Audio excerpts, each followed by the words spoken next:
Isang mapagpalang gabi pong muli sa ating lahat, mga minamahal naming taga-subaybay at taga-pakinig. Muli ay salamat po sa Panginoon na tayo po ay binigyan muli ng aral muli ng salita po ng Diyos. At biyaya po sa atin na tayo po muli ay magkakasama upang makapakinig muli ng salita po ng Panginoon. Ano po? So ngayong gabi tayo po ay mag-aaral muli at ang ating pong pag-aaralan ay nasa Hebrew chapter 3, verse 1. Ano po? Hebrew chapter 3, verse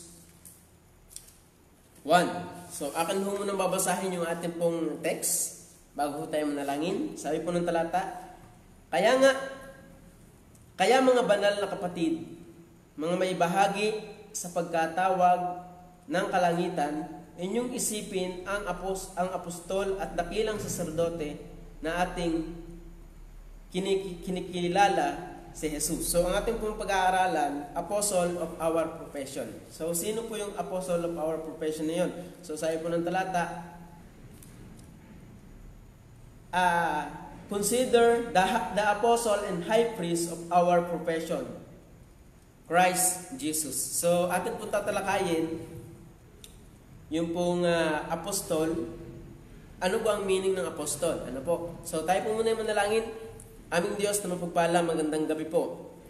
Muli ay kami po yung nagpapasalamat sa biyaya ng gabing ito na inyo po kaming inabot muli ng isang araw na dumaan na kami po ay malalakas, walang sakit, at malulusog Panginoon. Salamat po sa inyo pong pagtatapat sa amin, bagman po kami kapo sa inyo pong harapan. Pero salamat po, O Diyos, at kayo po ay nananatiling tapat, Panginoon Diyos, sa amin. Magpalain niyo po nawa ang aming usapan. Nawa po, Panginoon Diyos, ay kayo po nawa ang mayamang magpaunawa sa bawat makikinig ng inyo pong salita, Panginoon Diyos. Maging ako po na tagapagsalita, patuloy niyo pong gabayan at bigyan ng karunungan sa pagpapahayag ng inyong pong banal na kasulatan. Salamat po, O Diyos, at samahan niyo po kami, Banal na Espiritu, ngayong gabing ito, at patuloy niyo po kaming gabayan. Hinihingi po namin ang paggabay at basbas sa pag-aaral ng inyong pong salita. Ang lahat po nito ay amin po samot dalangin sa pangalan ng Panginoong Jesus. Amen. So, ngayong gabi po ay tayo po muli ay mag-aaral ng salita po ng Panginoon, at salamat po sa Diyos na tayo po ay binigyan muli ng pribilehyo nga upang mag-aral ng salita ng Diyos. So, ang ating pag-aaralan, apostle of our profession. Ano po? Pag sinabi pong profession is what you believe. Ano? Kung ano yung iyong pinaniniwalaan. Pero ito pong tagpong ito ng Hebrew, kaya po ito na-discuss, itong apostle of our profession, dahil meron pong mga Hebreo na bumabalik muli sa paniniwala nilang, kumbaga ito po sa mga paniniwalang Hudyo. Ano? Dahil, kaya po ito tinalakay ng writer, dahil po sila po ay, kumbaga po ay, nalilimutan na po nila, or kumbaga po ay, kanila pong muling iniiwan. Kaya nga po sabi ng verse 12, akan muna pong babasahin, magsipag-ingat kayo mga kapatid, baka sakaling mayroon sa kanino man sa inyo ng isang pusong masama na walang pananampalataya na naghihiwalay sa inyo sa Diyos na buhay. So meron pong mga dati daw na Kristiyano. Ito yung mga Kristiyano po yung tinutukoy dito, mga taga-Hebreo, Christian po na na-convert as a Christian. Pero merong humihikayat sa kanila na mga kasamahan or kasama mismo na sabi po dito, magsipag-ingat kayo mga kapatid, baka sakaling mayroong sa kanino man sa inyo ng isang pusong masama at walang pananampalataya. So, alam niyo po, kaya po tinalakay ito ng writer upang ipakita na si Jesus Christ ay dapat nating paniwalaan, na siya po ang apostol at sinugo ng Diyos para sa atin. So, atin pong tatalakay yung apostol. Ano? So, hindi po ito basta apostol. Sabi nga po, high rank, pinakamataas na, kumbaga po, ay kategorya. Ano? Bagaman si Jesus Christ ay naghalal ng 12 apostle, pero yung tawag kay sa Panginoong Hesus na apostle, hindi yung katulad ng tawag sa apostle. Dahil mismo ang Diyos, ang Panginoong Diyos, even the Lord Jesus Christ ay Diyos, siya yung sinugo. Sabi nga diyan, the word apostle is nowhere else applied to the Lord Jesus Christ. The word means one who is sent. Ano? Sino ba yung sent na yon? One who is sent o sinugo. And in this sense, it might be applied to the Redeemer. One sent. Yun pala yung kategorya ng apostle na high rank, yun pala yung katumbas din ng Redeemer, mga minamahal. Kaya nga po tinatalakay natin, isang tawag din sa Panginoong Hesus, He is the apostle of our profession, mga minamahal. Kaya nga sabi ng verse 1 ng chapter 3, therefore, holy brethren, partakers of the heavenly calling, consider the apostle and high priest of our profession, Christ Jesus. Ano? So sabi diyan, consider the apostle and high priest of our profession, the Lord Jesus. Kaya nga, ang katumbas po ng apostle diyan, ang sabi diyan, this sense, it might be a Redeemer as one sent. Ano? Sabi, sino ba yung one sent na yun? The Lord Jesus Christ. Sa John chapter 20, kung ako hindi nagkakamali, 21, alam na kung babasahin ulit. John 20:21 ng John. Ang sabi po dito ng talata 20 verse 21,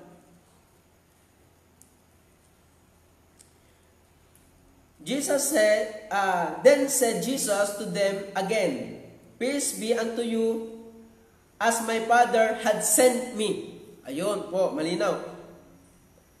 As my Father had sent me, even so send I you. Ano? Sabi po ng talata, Sinabi ng muli sa kanila ni Jesus, kapayapaan ang sumainyo kung paanong pagkasugo sa akin ng Ama. Yun po yung Messiah, sabi niya, Redeemer, as one sent. Ano, ito po yung tagpong ito nung ang Panginoong Jesus po ay aakit na sa langit sa tagpong ito ng chapter 20. Ano po? So, muling pinaalalahanan niya yung kanyang mga alagad na sabi po ng talata, diyan, sinabi nga muli sa kanila ni Jesus, kapayapaan ang sumainyo kung paanong pagkasugo sa akin ng Ama ay gayon din namang sinusugo ko kayo. So, sabi po ng talata diyan, sinusugo ko kayo. But iba po yung kumbaga po ay calling sa Panginoong Jesus as apostle because he is the Redeemer. Ano? Siya yung manunubos. Ano? As one sent. Ano? Sino yung nag-send sa Panginoong Jesus? The Lord. Ano? So, sabi pa yan, as one sent by God, Christ the Messiah. So, yung din katumbas ng apostle, isa din sa tawag sa Panginoong Jesus, apostle, ito yung mga katumbas ng Redeemer, Messiah, anointed one. Ano? Yun po yun. Yun po yung katumbas ng apostle. High rank, ano, yung pinakamataas na panawagan. Siya ang nagdala ng mensahe. Ano? Ito po yung pagkakaiba The Lord Jesus Christ sent the Father to the earth. Ano? Dito po, sa lupa. Sinend ng Ama ang Panginoong Jesus sa lupa. So, ang Panginoong Jesus mismo yung mensahe. Ano? Siya yung ebanghelyo. Ano? Na ipapangaral naman ng kanyang inihalal. Iba po yung mensahe mismo ang nangaral, yung ebanghelyo mismo ang nangaral, ang Panginoong Jesus, ano? Siya yung mabuting balita, kaysa sa yung ang ipapangaral ay yung mabuting balita. Dahil ang ipinangaral ng mga apostol ay si Jesus Christ. Ano? Mas iba yung rank ng Panginoong Jesus as apostle. Ano? Yung high rank, pinakamataas po yun. Ano? Pero hindi po siya yung apostol na apostolang. Siya po yung Diyos. Ano? Isang tawag nga lang po sa Panginoon as apostle. Dahil ang ating pinag-aralan ng nakaraan, Isa din panawagan sa Panginoong Jesus ay anointed. At yung pong yung iba pa ay angel of God. Yun po yung ilan sa tawag sa Panginoon. Pero yun pong mga tawag na yun sa Panginoong Jesus ay merong mga katumbas. At ang katumbas po nun ay Redeemer, Messiah, and Anointed One. Yun po yung mga ating pinag-aralan. At ang ibig sabihin po na yun ay Lord, Christ, So kaya sabi po dito, ang idea ng pagkatawag na apostol dito ay hindi dahil hindi siya Diyos. Dahil baka sabihin ng iba, apostol lang siya, hindi siya Diyos. Mga minamahal. So, ang idea ng panawagan dito ay hindi dahil hindi siya Diyos, kundi siya'y sinugo ng Ama upang siya ang mamagitan o maging kinatawan ng Diyos sa mga tao. Yun po yung idea. So, kaya siya yung sinugo ng Diyos dahil siya lamang po ang karapat-dapat. Hindi po rin anghel. The Lord Jesus Christ. Dahil at yun po yung dahilan kung bakit sinugo ang Panginoong Jesus. Kaya po sabi diyan, ang idea ng pagkatawag na apostol dito ay hindi dahil hindi siya Diyos, kundi siya ay sinugo ng Ama upang siya ang mamagitan o maging kinatawan ng Diyos sa mga tao. Dahil sabi ko nga, wala pong taong hindi po pwede tayong humarap sa Diyos. Kaya ang Diyos po, hindi ho haharap ang Diyos sa atin. Dahil tayo mamamatay. At dahil tayo ay makasalanan. Dahil ang Diyos po ay banal. At ayaw niya ng kasalanan. Kaya nga ang makasalanan ay hindi ho pupunta sa langit, mga minamahal. Dahil ang Diyos ay banal. Ngayon, ang Diyos, kinakailangan abutin tayo. Yun po yung biyaya Inabot po tayo ng Diyos. Mga minamahal, tayo po ay inabot ng Diyos. Hindi ho tayo umabot sa Diyos. Dahil kalimitan o maraming tao, halos lahat ng tao ay aayaw, mga minamahal, sa Diyos. Kaya nga itong Bible study, kung gusto ng tao sa Diyos, ay dinudumog dapat itong ating Bible study ito. Pero maraming tao, bakit ayaw manood ng Bible study? Dahil halos lahat ng tao na hindi pa nakakakilala sa Panginoong Jesus, mga minamahal, ay aayaw talaga sa Diyos. So, kaya, biyaya na tayo po inabot ng Diyos, na yung pong second person in the Trinity, the Lord Jesus Christ, siya po yung nagpakumbaba, nagkatawang tao, mga minamahal. At yung isa sa tawag sa kanya, apostle of our profession. Siya yung messenger. Kaya nga apostle, messenger Ibig sabihin po niyan, apostle, messenger. Siya yung messenger. Siya yung nangaral ng siya mismo. Yung ebanghelyo, siya mismo yung ebanghelyo.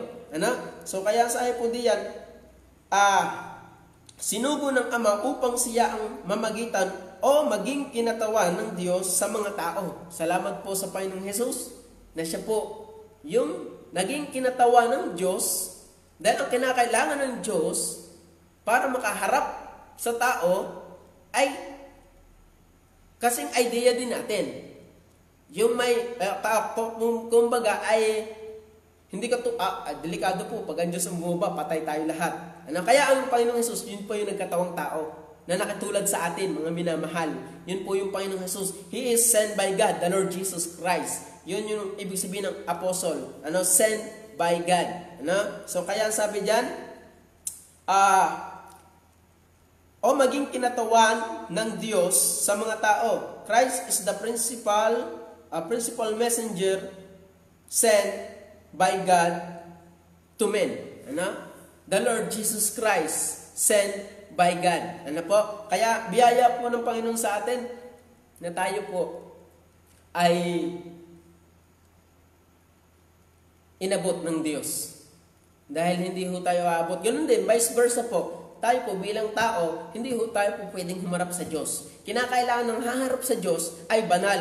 Ngayon, yung Kristo na sinugo po ng Diyos, na yun ang magiging kinatawan ng Diyos para sa atin, na yun din ang magiging kinatawan natin sa Diyos. Kaya kung sino po yung mananampalataya, ay hindi na mapapahamak dahil ng Panginoong Jesus. Mga minamahal naming taga-subaybay at taga-pakinig. So ngayon po, ating pong pag-aralan, yung ilan na kumbaga po ay may ilang puntos po tayo ditong ginawa at atin po yung pag-aaralan. So, ang sabi po ng talata sa verse 2 ng Hebrew, sabi po dyan, na siya'y tapat sa naglagay sa kanya, nagaya rin naman ni Moises sa buong sangbahayan niya.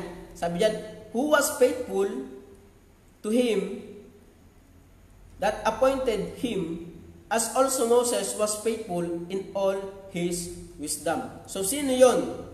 At alam niyo po mga minamahal, Christ, number 1, Christ is the ambassador of God to men.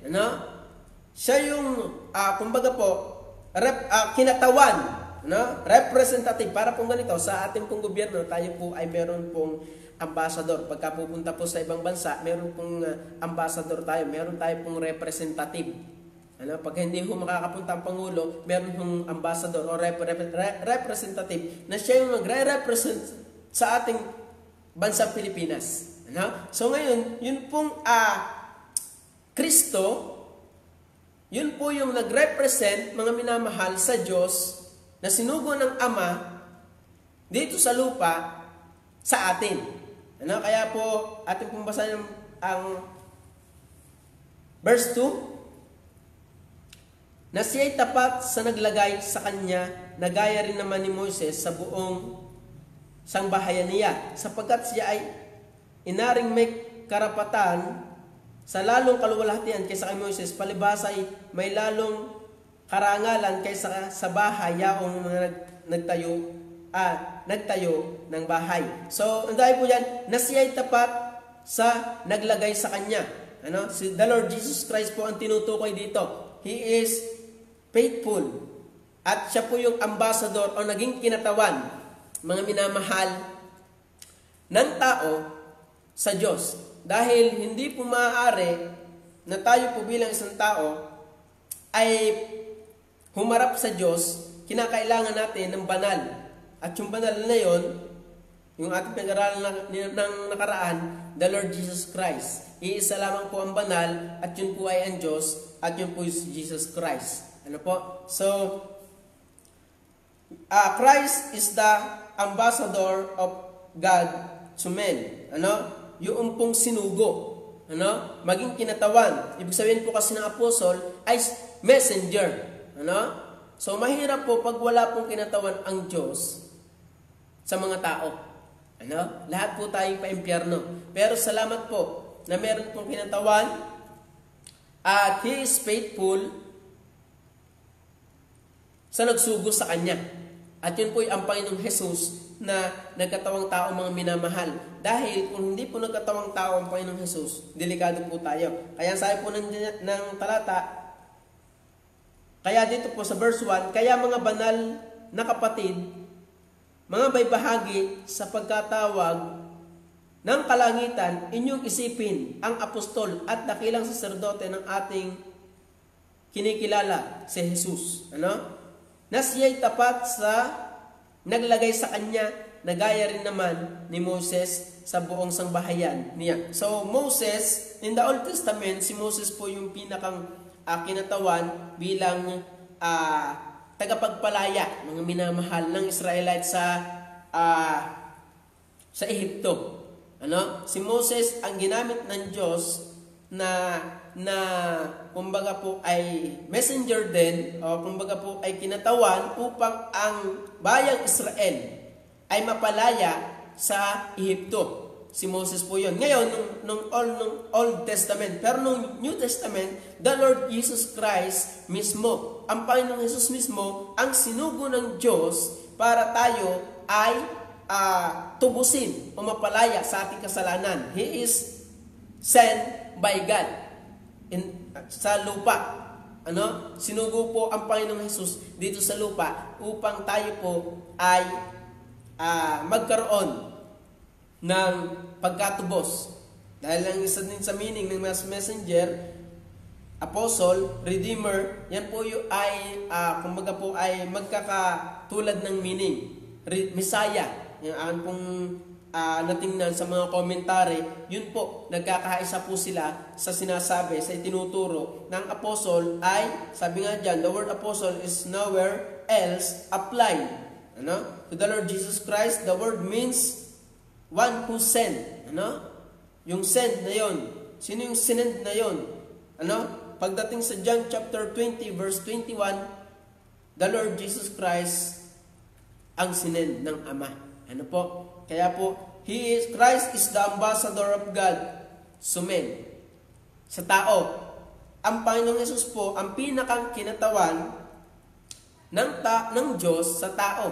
At ganoon din po, bilang ang Panginoong Hesus ay nagkatawang tao, vice versa, tayo po ay merong kinatawan sa langit. Sabi nga ng talata, verse 1, kaya mga banal na kapatid, kaya mga banal na kapatid, mga may bahagi sa pagkatawag ng kalangitan, inyong isipin ang apostol at dakilang saserdote na ating kinikilala si Jesus. So, kaya meron tayong ambassador sa langit, or kumbaga po ay siya po yung representative natin sa langit. It is the Lord Jesus Christ Himself.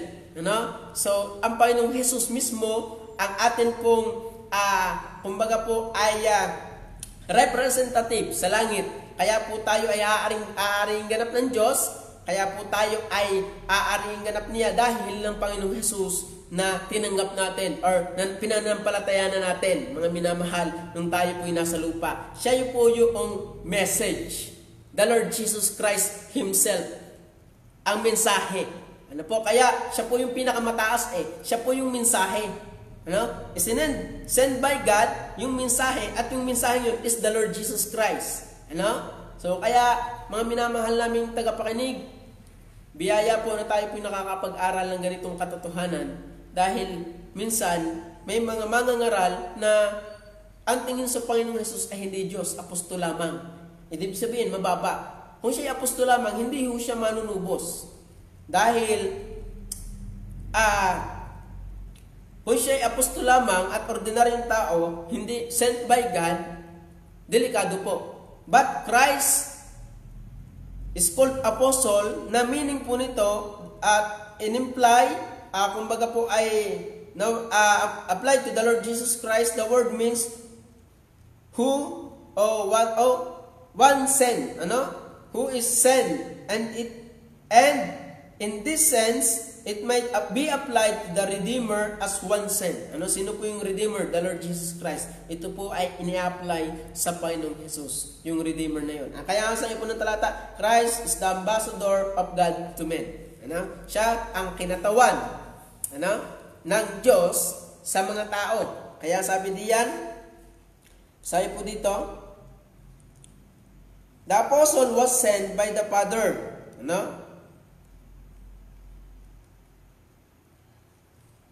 The apostle was sent by Christ.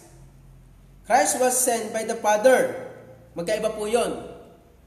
Yung apostle ay sinend ng Panginoon.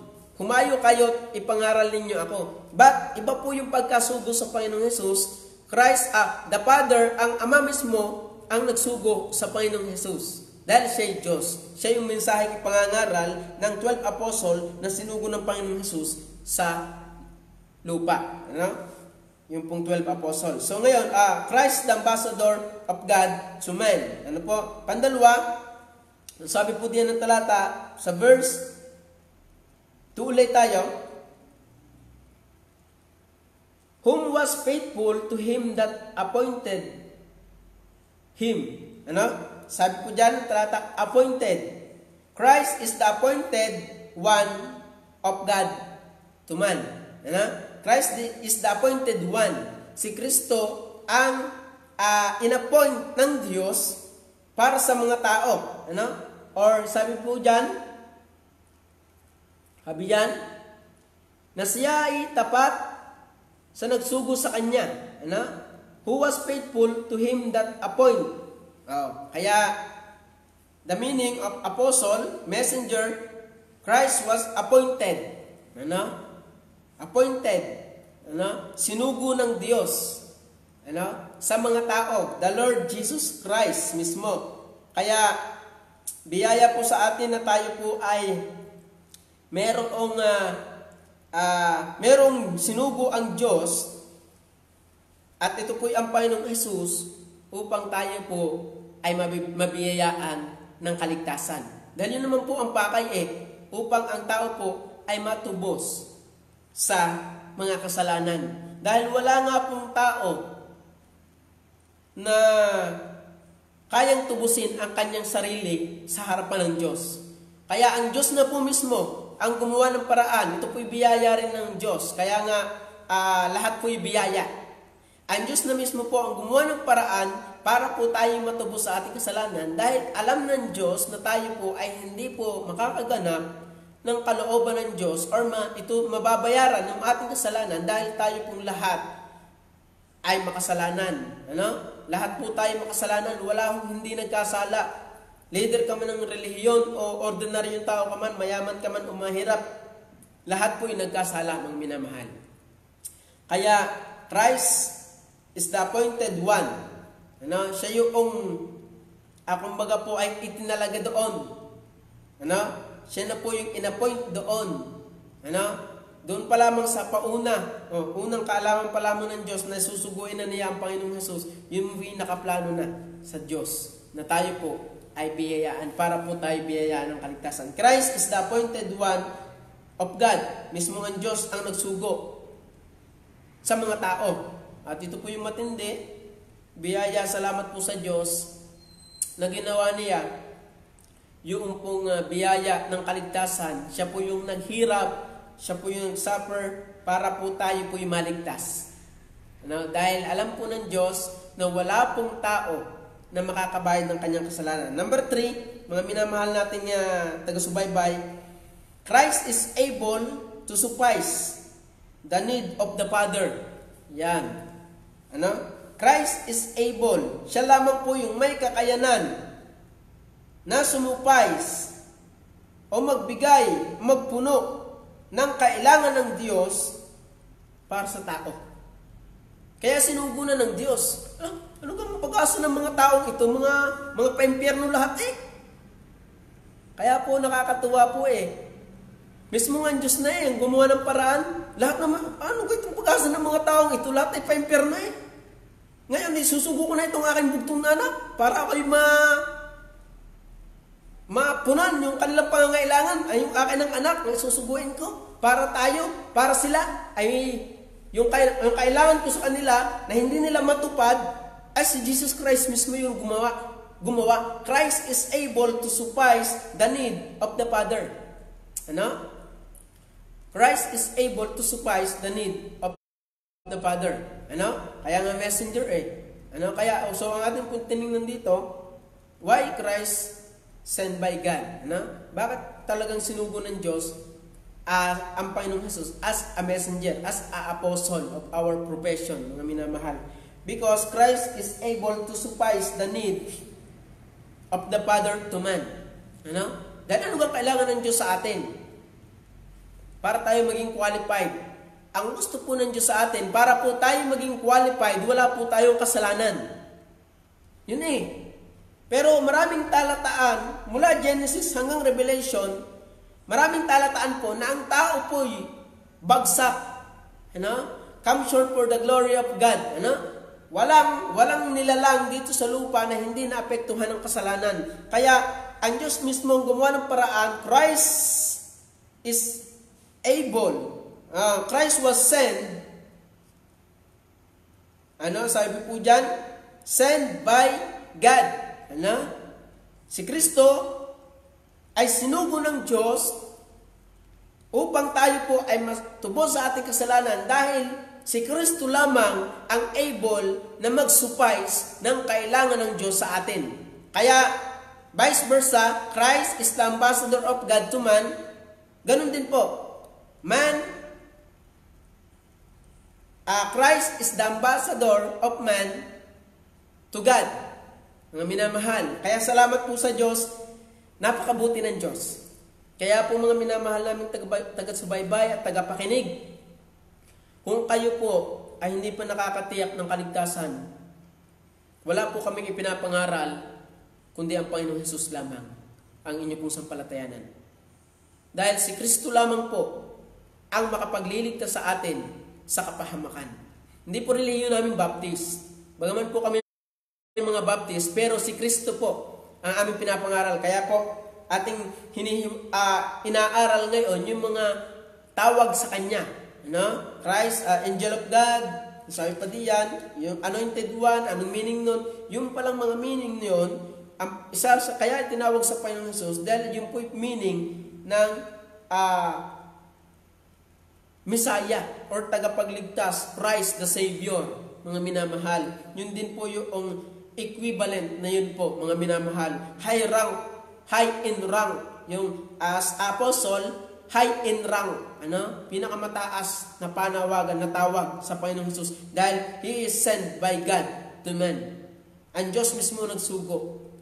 So kaya biyaya po sa ating mga minamahal. Salamat po sa Diyos na Christ is able to suffice. Meron pong tao na kayang mag-suffice ng kailangan ng Diyos sa mga tao. At yun po yung Kristo na sinugo ng Ama para sa atin, mga minamahal. Si Jesus Christ, Christ only. Hindi po binyag, hindi po kung ano-anong ritual ang inyo pong gagawin para po ang Diyos ay masuffice. Hindi po. Dahil ang gusto po ng Diyos ay ma-perfect natin ang 10 utos. Pero wala pong nakagawa noon. Siguro may siyam na nakagawa. Pero sabi po ng Bible, kung sino man nakakatupad ng siyam na utos, gayon may natitiso sa isa, makasalanan na sa lahat. Dahil ang gusto ng Diyos ay perfect. Walang kasalanan. Since birth.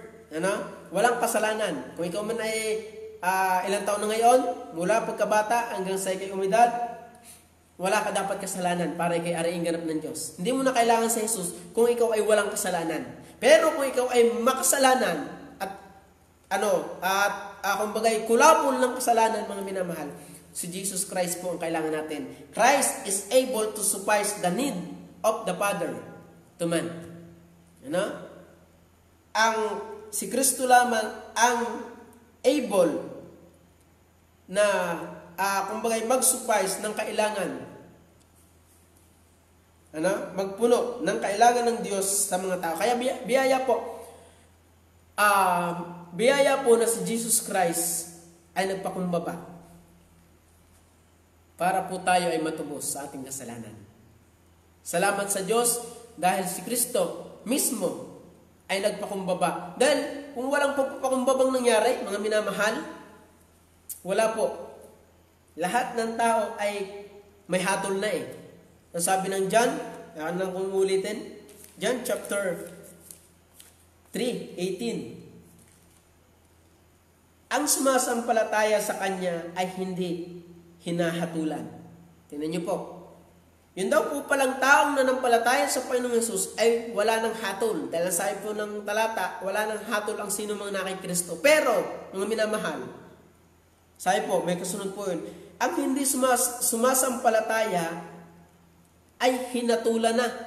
Ibig sabihin, kung hindi sinugo ng Diyos si Jesus Christ sa lupa, para tayo po itubusin sa ating mga kasalanan, at hindi tayo nananampalataya, mga minamahal, sa Panginoong Jesus, ibig sabihin, lahat ng tao ay may hatol na. Saan? Sa impyerno. Dahil lahat ng tao ay makasalanan. Brother, sobra ka naman. Hindi po ako nagsasabi. Ang talata po nagsasabi. Dahil sa po ng Psalms, sa kasalanan ay pinaglihi tayo ng ating mga magulang at sa kasamaan ay inanyuan tayo. Pinaglihi pa lang tayo, bata pa, pinaglilihi na sa kasalanan ng ating mga magulang. Kaya, hindi pa pinapanganak, may kasalanan na. Kaya, ilan taon na po tayo ngayon? Ako po ay 14. Ako po ay 28 na, mga minamahal. Going to 29. At ako po yung napakaraming kasalanan. Kulapol ng kasalanan. Pero salamat sa Diyos. Ang Diyos mismo ang gumawa ng paraan para po tayo ay matubos sa ating mga kasalanan. The Lord Jesus Christ Himself. Siya yung nagpakumbaba, siya yung nagsugo, siya yung gumawa ng kalooban ng Ama. Kaya biyaya po sa atin, Christ is able to suffice the need of the Father to men. Anong gusto ng Diyos sa atin? Banal. Para tayo makapasok sa langit. May banal ba? Wala. Sinong isa lang banal? Si Jesus Christ. Pero kung ikay mananampalataya sa Panginoong Jesus, pagsisisihan mo ang kasalanan mo, mga minamahal naming bisita, kung kayo po ay hindi pa nakakatiyak ng kaligtasan, magsisi po kayo ng inyong kasalanan, tanggapin niyo po ang Panginoong Jesus bilang tanging niyo pong tagapagligtas. Manampalataya po kayo sa Panginoong Jesus bilang tanging niyo pong tagapagligtas. Dahil faith in Christ alone only ang paraan para tayo po maligtas. At alam niyo po, para po tayo malinis sa ating mga kasalanan, si Jesus na nagkatawang tao lamang. Kaya Christ is able to suffice the need of the Father to man. Kaya tayo po ay aariing ganap ng Diyos dahil tayo pinapaging banal sa pamamagitan ng Panginoong Jesus. Ngayon ay meron tayong ambassador, meron tayong kinatawan sa langit, at ito po ang Panginoong Jesus na nagkatawang tao, na napako sa krus ng Kalbaryo, namatay, inilibing, ikatlong araw ay nabuhay na magmuli, at umakyat sa langit, at naluluklok sa kanan ng Diyos, at hanggang ngayon nandoon pa rin. At kung ikay mananampalataya sa Kanya, siya mismo ang kinatawan mo sa Diyos. Kaya biyaya po ng Diyos kung kayo po'y mananampalataya sa Kanya. So number 4, Christ is above to Moses. Sabi po ng talata diyan, ating pong basahin, Christ is above to Moses. Si Kristo po ay mas mataas kaysa kay Moises. Sabi po ng talata 3 and 4, sabi po dyan, 1 to 3 muna pala, bago ko pabasahin ng 4. 1 muna. Kaya mga banal na kapatid, mga may bahagi sa pagtawag ng kalangitan, inyong isipin ang apostol at dakilang saserdote na ating kinikilala si Jesus, na siya'y tapat sa naglagay sa kanya, na gaya rin naman ni Moses sa buong sangbahayan niya. Tingnan niyo po, tinakal din po si Moses. But Moses, in Old Testament, he is the representative of Israel. Kumbaga siya po yung tinawag ng Diyos upang palayain yung pong Israelites doon po sa pagkaalipin sa lugar ng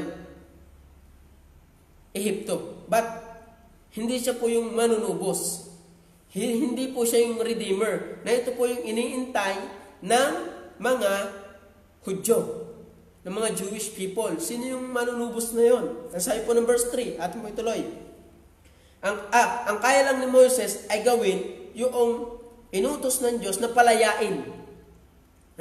Palayain ang Israel sa pagkaalipin sa Ehipto. But Christ, ang kaya ng Panginoon Jesus palayain, ay kaya kaniyang palayain dun sa kasalanan.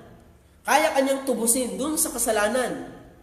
Kaya kanyang palayain dun sa kasalanan na ikaw ay nasaglak dun sa kasalanan. Jesus Christ Himself ang kayang magpalaya dun sa taong na natatali sa kasalanan. Dahil kaya nga sabi niya talata, na siya'y tapat sa naglagay sa kanya, na gaya rin naman ni Moses. Bagaman si Moses ay tapat na propeta, sa nagsugo sa Diyos din, tapat din po siya, but he is not the Savior. Number 3, sapagkat siya ay inaring may karapatan sa lalong kaluwalhatian, kaluwalhatian kaysa kay Moses. Bakit? Dahil siya po yung Diyos. Bagaman po siya nagkatawang tao, siya po yung nagpakababa. At yun po yung argument diyan ng ating mga minamahal na kaibigan. Temo, tao. But, sabi po ng talata, bagaman siya'y nasumpungan sa inyong tao, ang sabi nga ng talata, sa Philippians, atin muna pong basahin, Philippians chapter 2, verse 5. Magkaroon kayo sa inyo ng pag-iisip na ito'y na kay Kristo Jesus din naman, na siya, bagaman nasa inyong Diyos, tingnan niyo po, Hindi niya inaring isang bagay na nararapat pa ng pagkapantay niya sa Diyos, kundi bagkos hinubad niya ito at nag-anyong alipin na nakitulad sa mga tao. At palibhasa inasumpungan sa inyong tao, tinan niyo po, ito na po yung ginagawa nilang issue, ay tao. Pero nung hindi pa po siya nagkakatawang tao, nasaan po siya? Nasaan kalalagayan po siya nung siya po hindi pa nagkakatawang tao? Nasa Diyos. Ang Diyos, siya po mismo yung Diyos na nagkatawang tao. Kaya nga sabi diyan, at palibhasa nasumpungan sa amin yung tao, siya nagpakababa at nagmasunurin hanggang sa kamatayan. Oo, sa kamatayan, sa krus. Kaya po mga minamahal, biyaya po na Jesus Christ, bagaman po siya ay Diyos, siya po yung nagpakababa upang gawin yung inuutos sa kanya ng Diyos. Ipangaral yung ebanghelyo. At yung ebanghelyong yun mismo ay si Jesus Christ. Christ Himself is the gospel. Kaya kung kayo po hindi naniniwala na si Kristo mismo ang gospel, ang mabuting balita, delikado po kayo, mga minamahal naming taga-subaybay. Kaya, sabi po ng Tayata, verse 3, sapagkat siya ay inaring may karapatan sa lalong kaluwalhatian kaysa kay Moises. Bakit? Palibhasa may lalong karangalan kaysa sa bahay yaong nagtayo ng bahay. Tingnan niyo po. Palibhasay, sabi po dyan, nasa na po, verse 3, palibhasay mayroong lalong karangalan kaysa bahay yaong nagtayo ng bahay. Ibig sabihin, pagdating po ng verse 4, sapagkat ang bawat bahay ay may nagtayo. Datapwat ang nagtayo ng lahat ng mga bagay ay ang Diyos. Yun po. Kaya po inaring, kumbaga po, Christ is above to Moses because Christ, mamaya na po tayo doon, tayo po ay tatalon. Christ is above dahil siya po ay Diyos. Christ is above dahil siya po ay Diyos mismo. Sabi po ng talata, sapagkat ang bawat bahay ay may nagtayo, datapwat ang nagtayo ng lahat ng mga bagay ay ang Diyos. Sino yung Diyos na yun? Pagdating ng verse 3, yung sapagkat siya ay inaring may karapatan sa lalong kaluwalhatian kaysa kay Moises, palibhasa ay may lalong karangalan kaysa bahay, yung nagtayo ng bahay. Si Christ mismo, yung nagtayo ng bahay, ng all things, siya mismo yung nag-create. Kaya Christ is above to Moses because Christ is God. Mga minamahal, Christ is God. Ang Panginoong Jesus mismo yung Diyos na yon. Kaya biyaya po na yung pong ginawa ng Panginoong Jesus, kung atin pong bubulayin, ay isang napakalaking walang itutumbas na biyaya po sa ating mga mananampalataya. Dahil tayo po ay tinubos ng manunubos at si Jesus Christ po yun. Hindi po relihiyon ang ating pong Redeemer. Sumanib ka sa relihiyon para ikay maligtas. Hindi po. Gumawa ka ng mabuti para ikay maligtas. Hindi po yun ang turo ng Biblia. Ang Biblia po ay nagtuturo na Christ alone is the Redeemer. Si Jesus lamang, wala na pong iba. Siya po ang manunubos na hinihintay po ng mga Hudyo, na biniyayaan naman po na tayo ng John 3 verse 16 ang sabi, for God so loved the world that He gave His only begotten Son. Yung word po tinutukoy doon, bagaman ang konteksto na sa Israel, dahil meron hindi lang sa Israel may maliligtas, hintil po, kasama po tayong mga hintil doon, tayo po'y biniyayaan ng Diyos na manampalataya sa Panginoong Jesus. Hindi lang naka-address sa Israel, even sa buong mundo, may maliligtas doon. At tayo po ay isa sa biniyayaan. Salamat po sa Diyos dahil sinugo po ng Diyos ang Panginoong Jesus. Christ is above to Moses. Dahil si Moses, bagaman siya po ay sinugo din ng Diyos, sabi ko nga, mga minamahal, sabi ko nga, bagaman si Moses ay sinugo ng Diyos, yun ay limitado. Dahil yung pagsugo kay Moises ay sa bayang Israel para palayain ang Hudyo sa Ehipto sa pagkaalipin. But Christ, hindi po limitado. Doon sa buong mundo, na kung sino man yung mananampalataya sa Panginoong Hesus, Hudyo ka man, anuman ang iyong katatayuan sa buhay, mayaman ka man o mahirap, Amerikano ka man, Pilipino ka man, o anumang lahi ka, lahing natatanggal ang bayawang, manampalataya ka sa Panginoong Hesus, maliligtas ka. Yun yung biyaya. Christ is above to Moses. Kaya salamat sa Diyos, merong isang Diyos na nagkatawang tao, Panginoong Hesus, para po tayo matubos sa ating mga kasalanan. Number 5, Christ is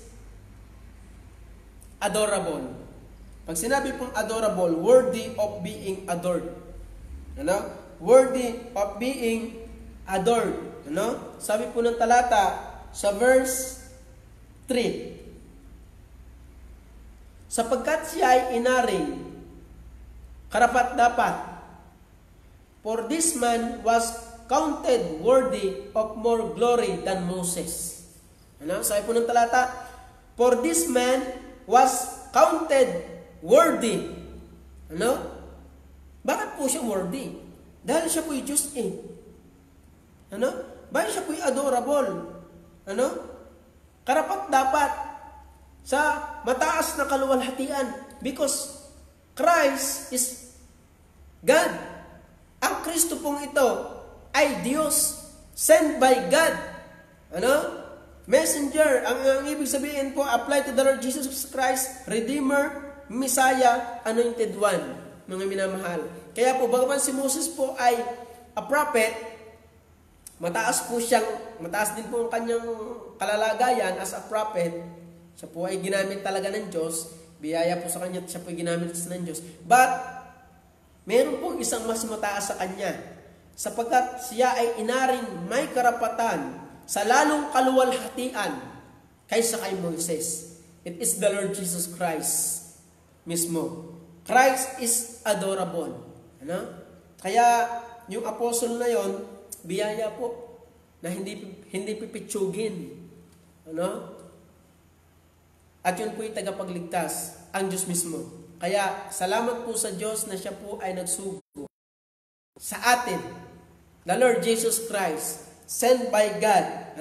He is the messenger of God. Yun, isa din sa tawag sa Panginoong Jesus, messenger of God. So, Redeemer, Anointed One, Messiah, Christ is Lord. Kaya salamat po sa Diyos ay biyaya. Biyaya tayo may Kristong sinuguan Diyos. And the last, number 6, Christ is the author of all things. Christ is the author of all things. Ang sabi po diyan sa verse 4, sapagkat ang bawat bahay ay may nagtayo, datapwat ang nagtayo ng lahat ng mga bagay ay ang Diyos. Christ is the author of all things. Pagdating po ng verse 5, sino yon? Lahat ng bahay nagtayo. At katotohanan si Moses ay tapat sa buong sambahayan niya, gaya ng lingkod na pinakapatotoo sa mga bagay na sasabihin pagkatapos. Datapwat si Kristo. Si Kristo gaya ng anak, excuse me po, COVID. Datapwat si Kristo gaya ng anak ay puno sa bahay niya, na ang bahay niya ay tayo. Kung ating ingatang matibay ang ating pagkakatiwala at pagmamapuri sa pag-asa nating hanggang sa katapusan. Sino po yon? Sabi po dyan, datapwat si Kristo gaya ng anak ay puno sa bahay niya, na ang bahay niya ay tayo, kung ating iingatang matibay ang ating pagkakatiwala at pagmamapuri sa pag-asa natin hanggang sa katapusan. So, biyaya po na si Jesus Christ is the author of all things. Christ is the author of all things. Kaya po, biyaya po, kaya sa atin may Kristo tayo, may apostle tayo of our profession. Sabi nga diyan, profession is what you believe. Ano? Kung ating pinaniniwalaan ng Panginoong Jesus, ito po ang dapat nating paniwalaan. Dahil kaya po ito nasulat, itong tagpong ito. Dito po lamang po sa chapter 2, meron pong mga pinangaralan dito, yung sulat ng author, pinangaralan po yung mga tao, but he is back to their old belief. Doon sa kanilang lumang paniniwala.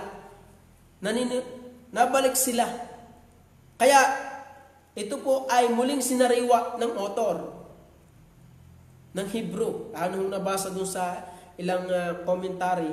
Sabi nga, kaya nga mga banal na kapatid, mga may bahagi sa pagtawag ng kalangitan, inyong isipin ang apostol at dakilang saserdote na ating kinikilala si Jesus. At kung ang iyong apostol, ano po, sabi po dyan, profession o pinaniniwalaan, sabi nga po, ay si Jesus Christ, ang ating dakilang apostol, si Jesus Christ, isa sa tawag niya at ang katumbas po niya, Messiah, Redeemer, sent by God, the Lord Jesus Christ, Anointed One, at pinaniniwalaan mo ito. Dahil delikado po. Yun po yung tawag sa Kanya at yun po yung dapat natin paniwalaan. Dahil ito po kaya nasulat, meron pong mga Hebreyong nabalik doon sa kanilang paniniwala. But sinariwa po ng author, ito po ang ating paniniwala sa Jesus Christ, yung profession natin, Christ, apostle of our profession, yung ating pinaniniwalaan, si Jesus. Kaya nga pagdating ng verse 12, magsipag-ingat kayo mga kapatid. Baka sakaling mayroon sa kanino man sa inyo ng isang pusong masama na walang pananampalataya. Tingnan niyo po. Kaya, be careful on what you believe. Sino ba yung pinaniniwalaan totoo? At ang pinaniniwalaan ng Biblia ay si Jesus Christ, apostle of our profession. Kaya salamat po sa Diyos na meron ganitong salita ng Diyos na binigay sa atin upang tayo maging matibay na si Jesus Christ alone is our Savior, yung ating tagapagligtas. Kaya salamat po sa Diyos na merong Kristo, merong dakilang apostol tayo sa Diyos, sent by God. Christ is the ambassador of God to man. Ganon din po tayo, vice versa. Christ is ambassador of men to God. Kaya salamat po sa Diyos, meron po tayong dakilang apostol, si Jesucristo. Tayo po manalangin. Aming Diyos na mapagpala, salamat po sa inyong pambiyaya. Salamat po sa pag-aaral ng inyong pong salita. Pagpalain niyo po nawa ang bawat nakapakinig, lalo-lalo na po sa aming mga bisita. Nawa po ay kanila pong naunawaan at nawa po ay inabot po sila ng biyaya ng kaligtasan na ito po ay nanggagaling lamang sa Panginoong Jesus na inyo pong sinugo upang maging tanging tagapagligtas po namin. Pagpalain niyo po nawa kami at pagpalain niyo po nawa ang gabing ito at pagpalain niyo po nawa at ingatan kami sa aming pamahimahinga ngayong gabi. At lahat po nito aming po dalangin sa pangalan ng Panginoong Jesus. Amen.